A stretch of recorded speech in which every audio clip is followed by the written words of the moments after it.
Fransada hantavirusla bağlı narahatlıqların artdığı bir vaxtda ölkə mediası və səhiyyə qurumları ictimaiyyəti məlumatlandırmaq üçün xüsusi sual-cavab platformaları yaradıb.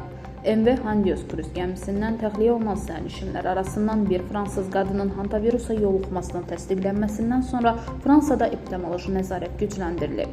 Hazırda ölkə ərazisində 22 nəfərin yoluxmuş şəxslə təmasda olduğu ehtimal edilir və onların şəxsiyyətinin müəyyənləşdirilməsi istiqamətində iş aparılır.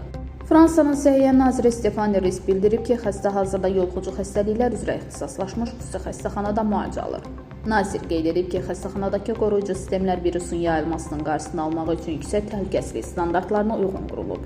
Fransa hökuməti yeni sanitariya protokolunu da ictimaiyyətə təqdim edib. Qərara əsasən təxliyə olunan şəxslər karantinə alınacaq, təmasda olmuş şəxslər isə ciddi tibbi nəzarətdə saxlanılacaqlar. Nazir Stéphane Risse ölkənin həm cərrahi maskalar, həm FFP2 maskaları, həm də test və simptomatik müalicə vasitələri baxımından kifayət qədər ehtiyata malik olduğunu vurğulayıb. Fransa televiziyası isə sizə cavab verir adlı xüsusi layihə çərçivəsində vətəndaşların hantavirus yoluxma riski sanitariya tədbirləri və dövlətin böhran idarəçiliyi ilə bağlı suallarını qəbul etməyə başlayıb. Media qurumu bildirib ki, vətəndaşların göndərdiyi suallar jurnalistlər tərəfindən araşdırılacaq və lazım gəldikdə onlarla birbaşa əlaqə saxlanılacaq. Eyni zamanda qeyd olunub ki, heç bir məlumat və ya şəxsi ifadə vətəndaşın açıq razılığı olmadan yayımlanmayacaq və anonimlik qorunacaq.